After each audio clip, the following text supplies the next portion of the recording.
오늘 우리에게 주신 하나님의 말씀은 디모데전서 3장 16절부터 4장 8절까지의 말씀입니다. 디모데전서 3장 16절에서 4장 8절의 말씀 우리 같이 한 절씩 교독하겠습니다. 제가 가지고 있는 성경은 338쪽입니다. 디모데전서 3장 16절에서 4장 8절까지 16절 말씀 제가 봉독합니다. 크도다 경건의 비밀이여 그렇지 않다 하는 이 없도다. 그는 육신으로 나타나신 바 되시고 영으로 어롭다 하심을 받으시고 천사들에게 보이시고 만국에서 전파되시고 세상에서 믿은 바 되시고 영광 가운데서 올려지셨느니라. 그러나 성령이 밝히 말씀하시기를 후일에 어떤 사람들이 믿음에서 떠나 미혹하는 영과 귀신의 가르침을 따라 자기 양심이 화인을 맞아 외식함으로 거짓말하는 자들이라. 우리는 금하며 음식물은 하나님이 지으신 바니 진리를 아는 자들이 감사함으로 받을 것.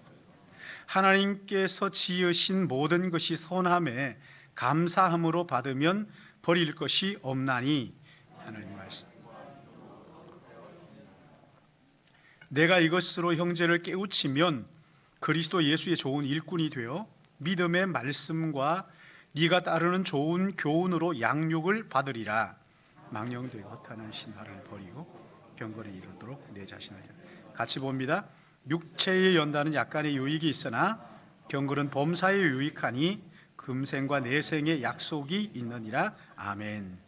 우리 같이 기도하고 말씀 듣겠습니다. 사랑하시는 아버지 하나님, 오늘 말씀 앞에 서싸우니 이 시간 친히 성령께서 우리의 마음을 감동시켜 주시고 또 마음의 문을 열어주셔서 진리의 말씀을 듣고 깨달을 수 있도록 은혜 베풀어 주시고 또한 이 말씀 따라 순종함으로써 우리 안에 아름다운 성령의 열매가 충만하도록 은총을 더하여 주시옵소서.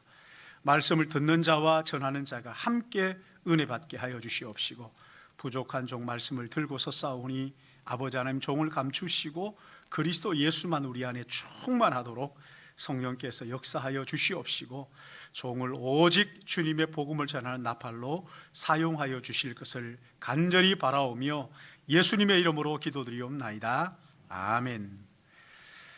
이제 오는 토요일이면 성탄절이고 또 다음 주가 이제 한 해 마지막 주일 예배가 됩니다. 그러면 이제 2021년은 다시 돌아오지 않지요.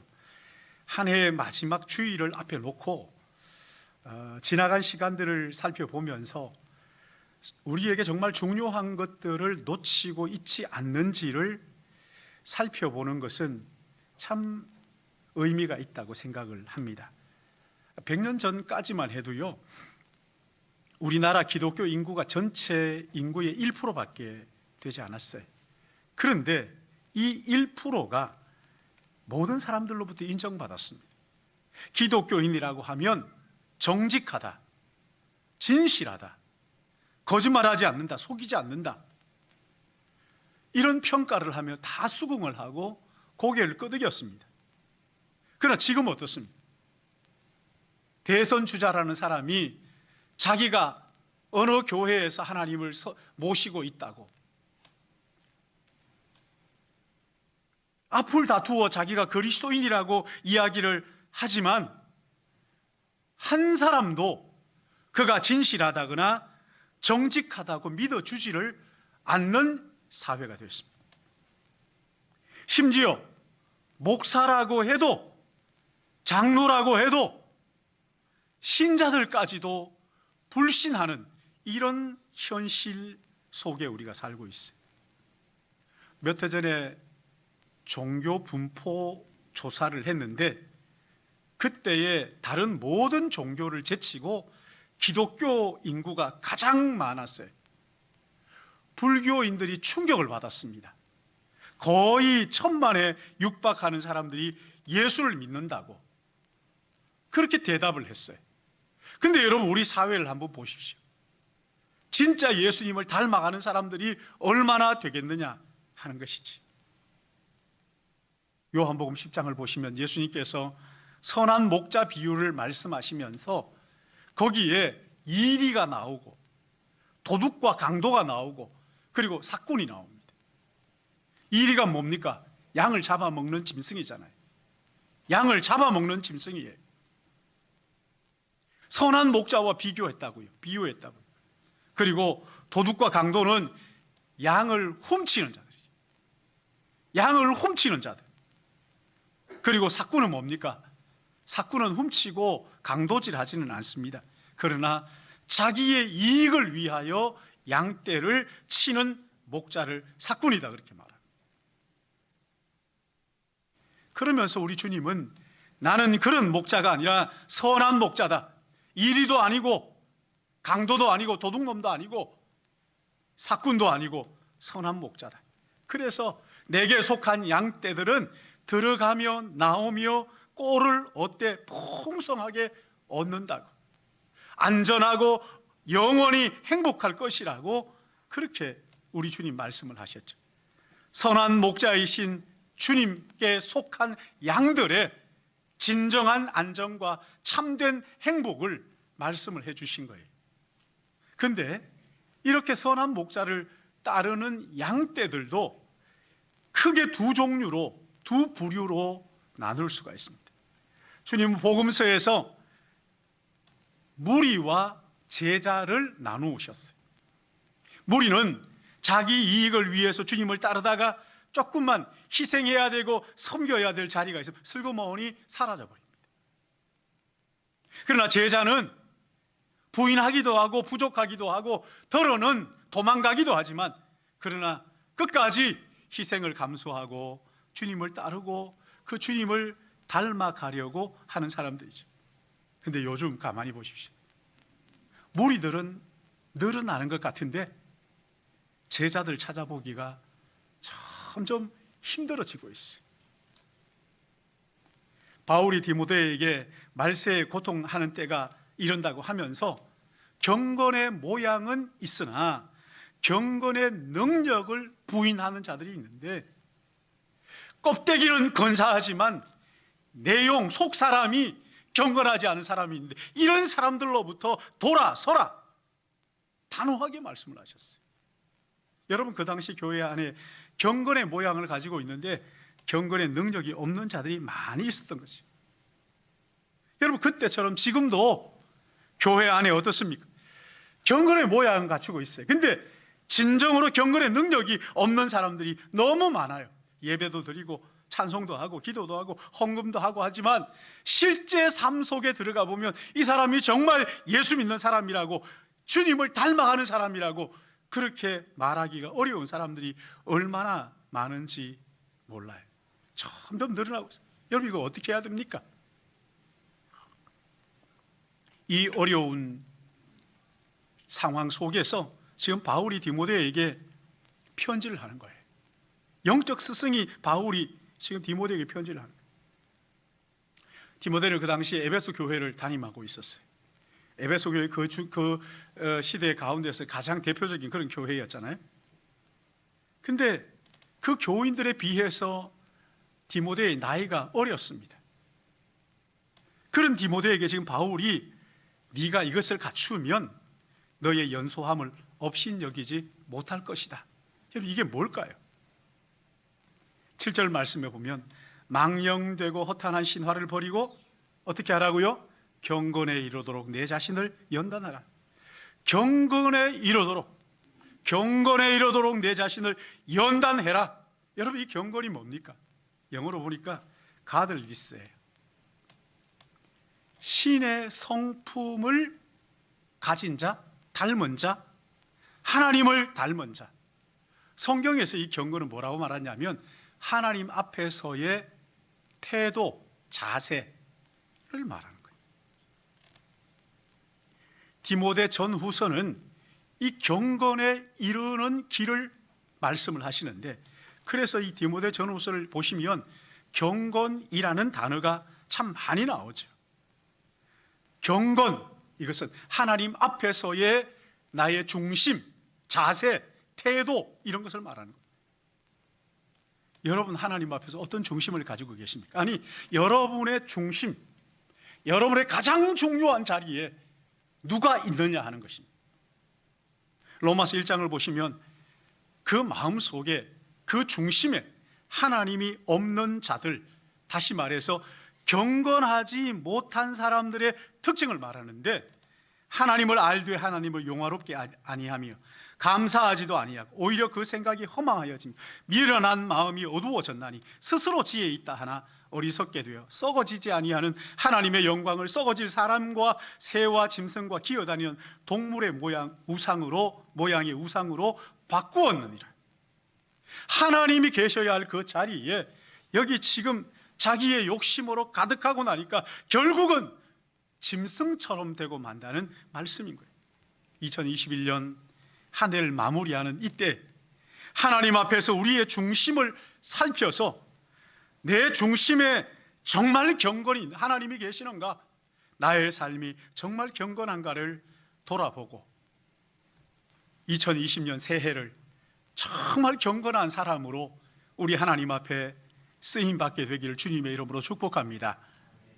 그럼 우리가 하나님 앞에서 어떻게 경건을 세워야 할까요? 아니, 경건이란 도대체 무엇일까요? 여기 3장 16절 말씀 우리 다 같이 한번 봉독할까요? 3장 16절 시작. 크도다 경건의 비밀이여 그렇지 않다 하는 이 없도다.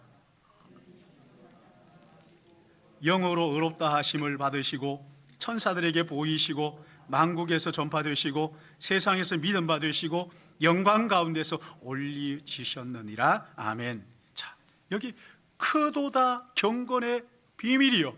이제 경건의 비밀이 무엇인지를 이야기하는데, 크도다 경건의 비밀이요 이렇게 이야기하고는 그 다음에 누구를 얘기합니까? 그는 육신으로 나타나신 바 되시고 탄생, 그리고 영으로 의롭다 하심을 받으시고 십자가에 죽으시고 부활하심으로 의롭다 하시고, 그리고 세상에서 믿음 바 되시고 수많은 세상 사람들이 믿고 영광 가운데 승천하시고, 그러니까 여기 지금 경건의 비밀이요, 크도다 경건의 비밀이요, 그리고 누구를 말해요? 예수를 말하고 있어요. 경건의 비밀은 예수님이라는 거예요. 경건의 핵심은 예수 그리스도입니다. 그가 육신으로 이 땅에 나타나시고 영으로 의롭다함을 받으시고, 여러분 이게 경건의 비밀이라는 거예요. 근데 이 예수님의 생애를 딱 압축하면 성탄과 십자가와 부활이잖아요. 그렇죠? 이 땅의 오심과 십자가의 죽으심과 부활하심, 이걸 지금 얘기하는 거예요. 왜 경건의 비밀이 예수의 성육신과 부활입니까? 십자가와 부활입니까?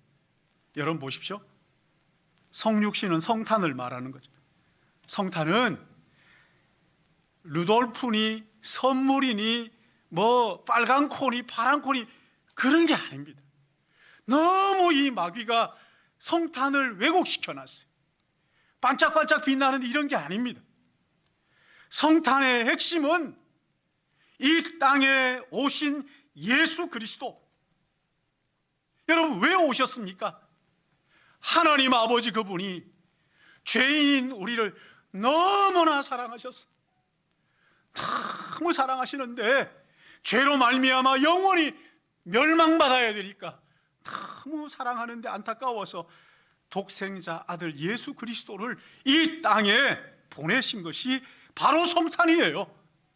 그러니까 성탄에 막 반짝거리고 캐롤이 날아다니고 막 그냥 화이트 크리스마스 그런 거 하나도 중요한 것이 아닙니다. 막 굴뚝 청소를 했느냐 안 했느냐, 양말을 걸어놨느냐, 그런 것이 중요한 게 아니에요. 정말 중요한 것은 영광의 보좌를 버리시고 이 땅에 오신 예수 그리스도, 그분이 이 땅에 왜 오셨느냐? 우리를 사랑하신 하나님께서 그 영광의 보좌를 버리시고 낮고 천한 이 땅에 보내주셨어요. 우리의 죄의 문제를 해결하기 위하여 십자가에 죽으시고 3일 만에 부활하심으로 우리를 하나님의 자녀 삼으신 그 예수, 경건의 비밀. 여러분 우리의 경건의 기초는 예수 그리스도라는 거예요. 영원한 인류의 숙제인 죽음과 죄의 문제를 해결하시기 위하여 이 땅에 오신 하나님이신 그분, 나의 죄의 값을 치르기 위하여 십자가에 죽으시고 부활하셔서 우리를 의롭다 하신 예수 그리스도의 그 사랑이란 말이죠. 그 예수를 믿음으로 우리가 의롭게 된 거, 경건하게 된 거 아닙니까? 그리고 하나님의 생명이 우리 안에 들어왔어요.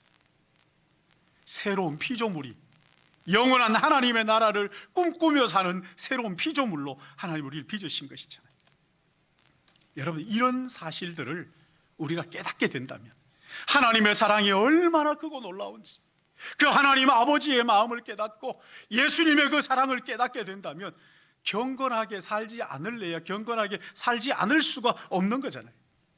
나를 향하신 하나님의 그 사랑이 얼마나 놀라운지, 그것을 깨닫는 순간 우리의 신분이 변하게 되고 완전히 새로운 존재로, 새로운 피조물로 변하게 된다는 것이지.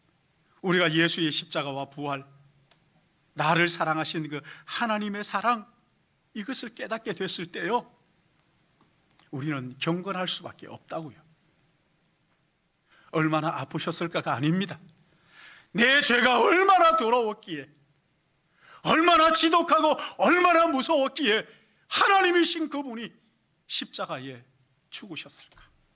나를 그토록 사랑하시는 하나님의 사랑, 나를 그토록 사랑하시는 예수 그리스도의 그 사랑을 우리의 마음속에 깨닫게 된다면 여러분, 경건하게 살 수밖에 없어요. 하나님 앞에, 그 은혜 앞에 우리가 조아릴 수밖에 없는 것이지. 여러분, 하나님의 사랑을 깨달을 수만 있다면, 예수님의 십자가의 그 사랑을 우리가 깨달을 수만 있다면, 그 예수 그리스도를 믿을 수만 있다면, 주님 이 땅에 오신 것이 나를 사랑하신 나머지 이 땅에 오셔서 십자가를 지심으로 나를 의롭게 하신 그 아버지의 사랑이라는 것을 믿을 수만 있다면, 여러분, 우리가 어떻게 경건하게 살지 않을 수가 있겠느냐는 거예요.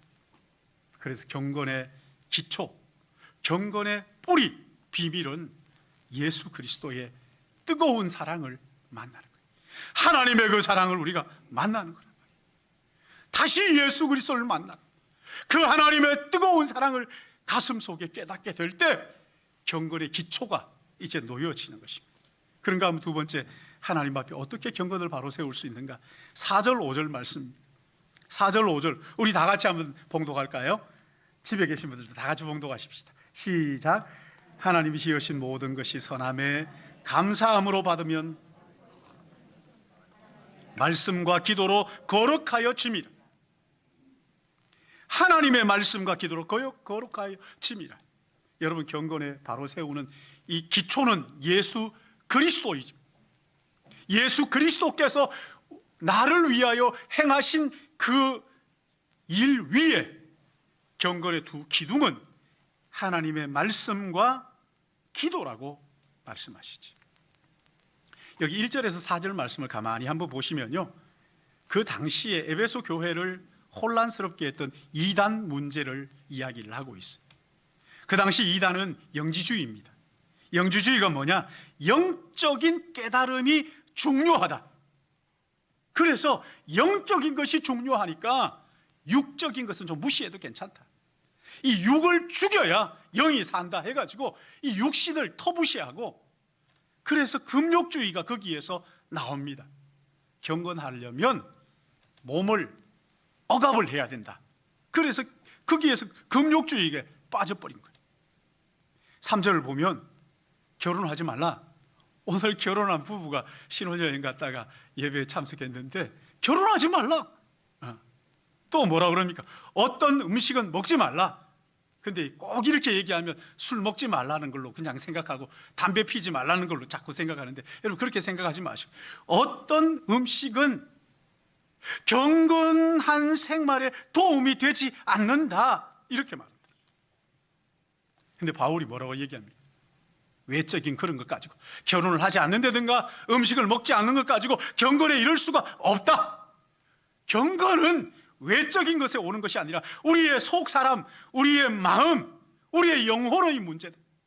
그래서 하나님이 지으신 모든 것이 선하시기에 감사함으로 받으면 버릴 것이 없다. 여러분, 우리가 거룩해지는 것은요, 외적인 것 때문이 아니잖아요. 말씀과 기도로 내면이 거룩하게 되어야 경건에 이른다는 거예요. 히브리서 4장 12절 말씀 보시면 하나님의 말씀에 대하여 이렇게 말합니다. 하나님의 말씀은 살아있고 활력이 있어 좌우의 날선 어떤 검보다 예리하여 혼과 영과 관절과 골수를 찔러 쪼개기까지 하며 마음의 생각과 뜻을 판단하나니. 그래서 하나님의 말씀을 다 듣고 읽고 배우고 하면요, 묵상하면 우리의 영혼이 자라나는 거예요. 영혼이 자라나는 거예요. 영혼의 영양분이라는 거예요. 주님도 사람이 떡만 가지고 사느냐, 하나님의 입으로 나오는 모든 말씀으로 산다고 말씀하십니다. 뿐만 아니에요. 이 말씀은 진리의 등대입니다. 그래서 어두움 속에 항해하는 배가 등대를 보고 길을 찾는 것처럼 갈 바를 모르고 방황하는 인생이 하나님의 말씀을 만나면 바른 길이 무엇인지를 찾게 되는 거예요. 말씀은 영혼의 양식이고 우리의 삶을 비추어주는 등대란 말이에요. 등대. 그래서 길을 찾게 하는 거죠.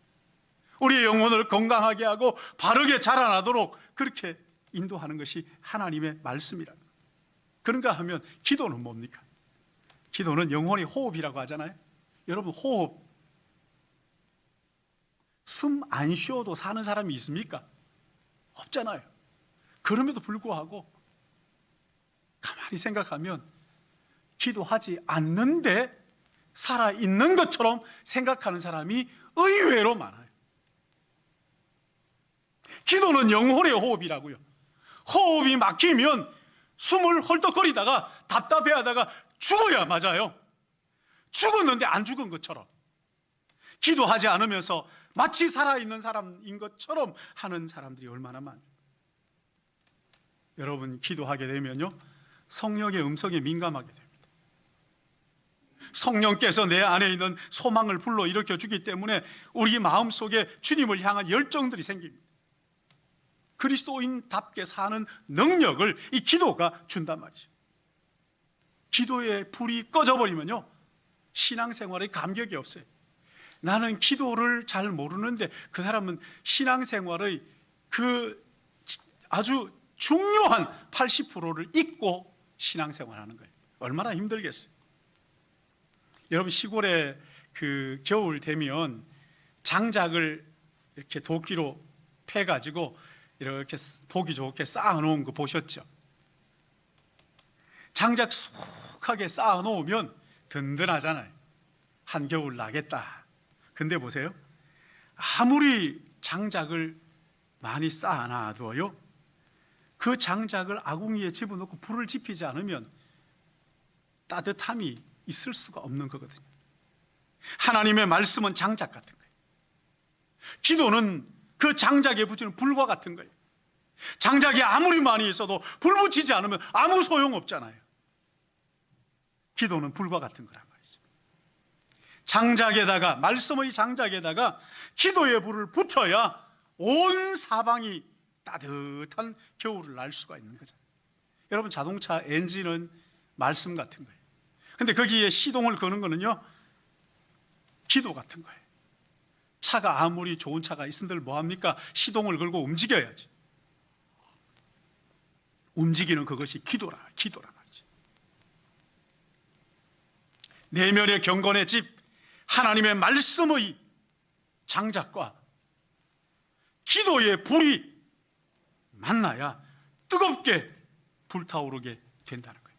말씀만 공부하면 지성적으로는 탁월할지 모르겠지만 머리만 커져가요. 나중에는요, 하나님의 뜻대로 움직이려고 하지, 몸이 말을 듣지 않는 거예요. 반드시 기도해야 돼요. 반대로 기도만 하는 사람들, 말씀을 안 보는 사람, 이런 사람들은 꼭 잘못됩니다. 신비주의로 빠져버립니다. 그래서 말씀과 기도, 이 두 기둥이 어우러질 때 경건한 그리스도인으로 자랄 수가 있는 거예요. 저는 며칠 전에 금요일 아침인가 어제 아침에 일찍 일어났어요. 왜냐하면 어디 지방에 임직식이 있어서 순서를 맡아서 가야 되는데 너무 일찍 일어나니까 조금 더 자야 되는데 너무 일찍 일어났어요. 근데 일어나서 말씀을 묵상하고 생각을 하다가 기도의 장작과 말씀의 장작과 기도의 불 생각하는데 제 마음속에 주님이 그러시는 것 같은 거예요. 너희 교회는 말씀의 장작이 있느냐? 기도의 불은 붙었냐? 제가 그 생각을 하니까 누워 있을 수가 없어서 엎드렸어요. 무릎 꿇고 엎드렸는데 막 눈물이 쏟아지는 거예요. 주님이 제 마음속에 생각이 뭐냐? 말씀의 장작은 있는지 모르지만 기도의 불이 꺼져 있구나. 눈이 붓도록 울었어요. 말씀의 장작은 있는지 모르지만 기도의 불이 꺼져 있구나. 여러분, 그게 무슨 기쁨이 있겠어요?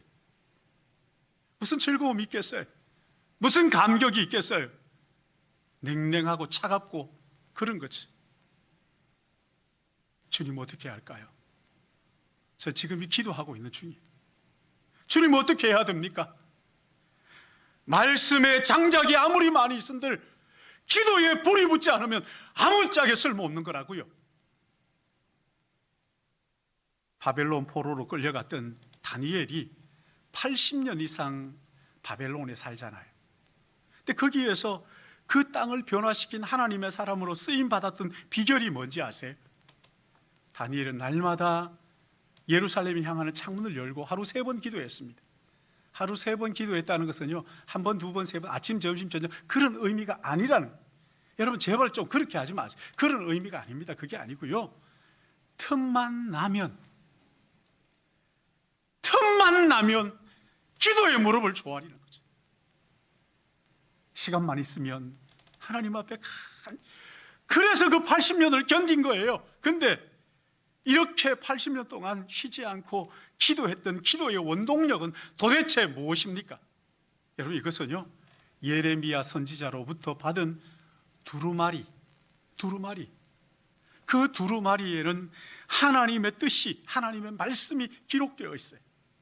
하나님의 언약이 기록되어 있어요. 바벨론 포로 70년 지나면 이스라엘 백성들이 다시 예루살렘으로 돌아가게 하실 것이다.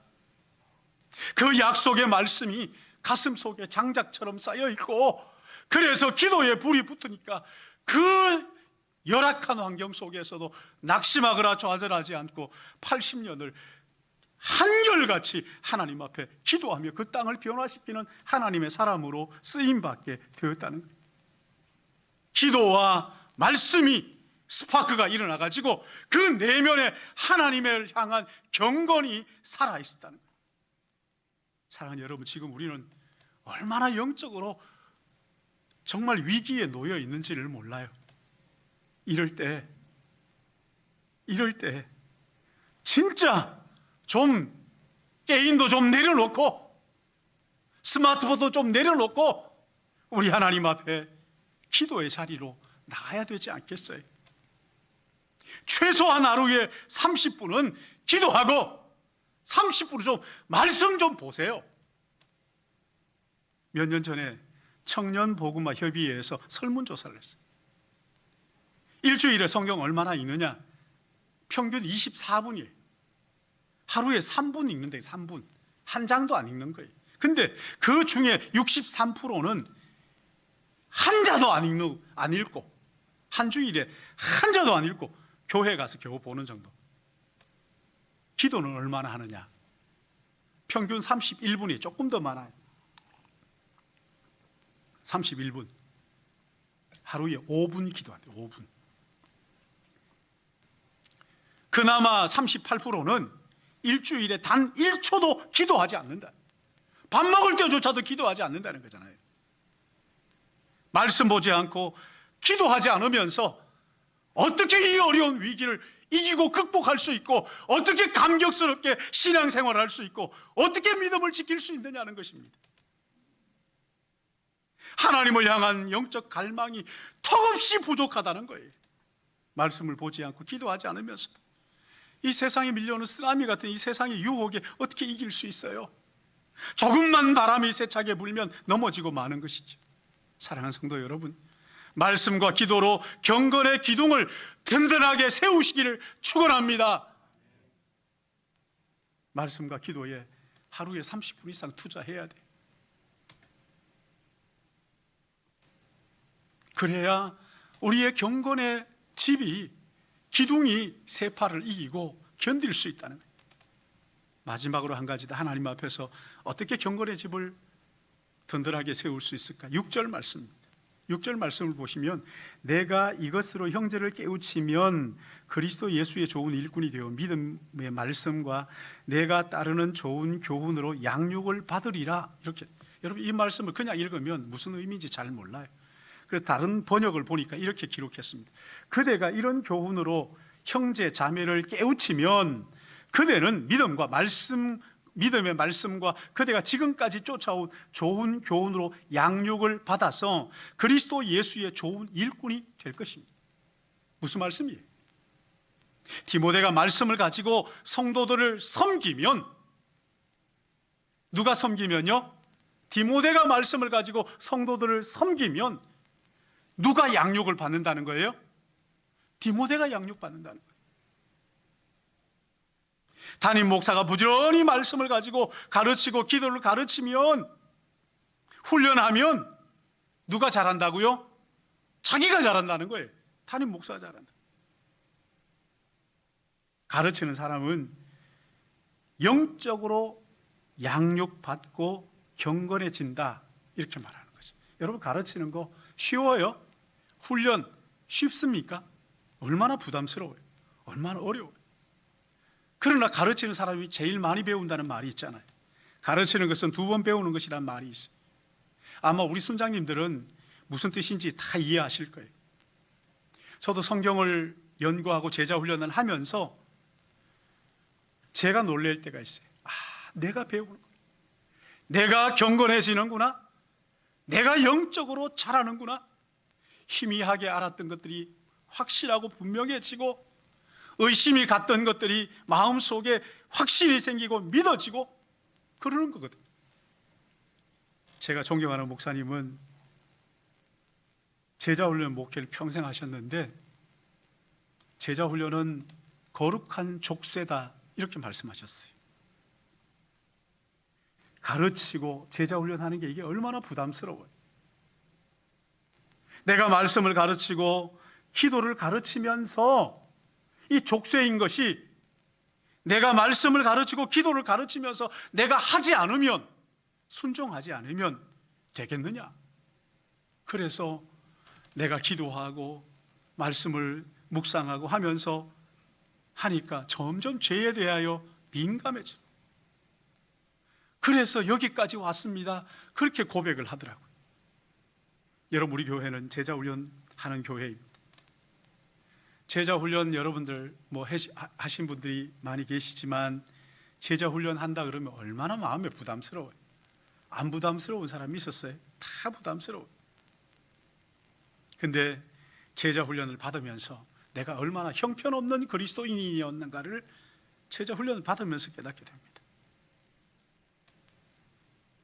이 제자훈련이 나를 경건하게 지켜주는 거룩한 족쇄였다는 것을 고백하는 사람들이 얼마나 많은지 몰라요. 사랑하는 성도 여러분, 우리가 좀 부담스러워. 심지어 순교의 자리는 아니더라 할지라도 좀 부담스러운 헌신의 자리에 들어갈 때 그것이 나의 경건을 지켜주는 것이라는 거예요. 여러분, 섬김이라는 것은 우리의 헌신이 들어가고 물질이 들어가고 우리의 에너지가 들어가는 거잖아요. 그러나 여러분, 이 수고와 헌신이 나의 영혼을 지켜주신다는 것을 깨달으시기 바랍니다. 교회 모든 사역이 그런 거잖아요. 어떤 일이든지 그런 거잖아요. 40년 넘도록 평생 순장으로 섬겼던 교사, 권사님이 있었어요. 어느 날 우리 교회에 오셔가지고 같이 이제 우리 순장님들 같이 이야기를 하는데, 이분이 누가 질문했어요. 권사님, 순장 사역이 만만치 않은데 하다가 지쳐가지고 안 하고 싶을 때는 없었습니까? 이렇게 물었어요. 자, 이 권사님이 1초도 생각하지 않고 곧바로 대답하기를, 순장 사역이 내 믿음을 지켜주는데 어떻게 내가 그만둔다는 생각을 할 수가 있습니까? 나는 지금까지 한 번도 그런 생각한 적이 없었다. 순장으로 섬기는 그것이 나의 경건을 지켜줬다는 거예요. 그리고 다른 사람들을 어렵지만 부담스럽지만 섬길 수 있는 그때가 가장 행복한 때. 섬기고 싶어도 섬길 수 없는 그런 때가 온다는 거예요. 참 저는 그 말씀 마음에 새겨졌어요. 이것이 나를 지켜주는 거예요. 이것이 나의 경건을 지켜주는 거예요. 그러기에 부담스러운, 힘들어도 어려워도 섬기고 봉사할 때 우리 주님께서 경건을 우리에게 선물로 주시는 것을 믿으시기 바랍니다. 이제 2021년 성탄절 지나고 나면 한 주 남습니다. 2022년 이 한 해는 좀 편하려고 요리조리 빠지는 것이 아니라 부담스러운 헌신의 자리, 섬김의 자리로 찾아가셔서 여러분의 경건을 지키고 바로 세우고 점검하는 그런 해가 되기를 주님의 이름으로 축복합니다. 특히 제자훈련 여러분 시작하면 지원하셔가지고 힘들고 부담스럽지만 내 영혼이 진짜 행복이 무엇이고 진짜 기쁨이 무엇인지를 깨닫게 되는, 그래서 우리의 경건이 흔들리지 않고 예수 그리스도를 만나는 그 사랑을 깨닫는 기초 위에 튼튼하게 세우시고 어떤 바람이 불어도 요동치 않도록 하나님의 말씀과 기도의 기둥을 든든하게 세우시고 수고스럽고 부담스럽지만 섬김의 자리에 내려가셔서 섬김으로 우리의 믿음이, 기쁨이 불타오르는, 말씀과 기도 안에서 활활 타오르는, 그래서 이 지역을 위하여 눈물 흘려 기도하며 시간이 지날수록 주님을 점점 더 닮아가는 우리 믿음의 가족들 되시기를 예수님의 이름으로 축복합니다. 아버지 하나님, 말씀과 기도로 우리의 경건을 세우라고 하셨는데 이 우둔하고 우매한 종이 지금까지 살펴보며 우리 교회가 말씀의 장작은 있는지 모르지만 기도의 불이 꺼졌다는 이 생각을 주님 주셨는데 어떻게 해야 될 것인가, 또 잊어버리고 그냥 지나가지 않게 하시고 이것을 붙들고 우리 모두가 함께 마음을 모아 기도할 수 있도록 주님 우리에게 은혜를 더하여 주시옵소서. 하나님 아버지, 이 시간에 귀한 예물을 우리의 삶과 구별하여 주님 앞에 올려드립니다. 한 사람도 억지로 하거나 인색하지 않도록 우리 하나님 주신 것 하나님께 드립니다 하는 기쁜 마음으로, 넓은 마음 가지고 내 생명이, 나의 사는 것이 주님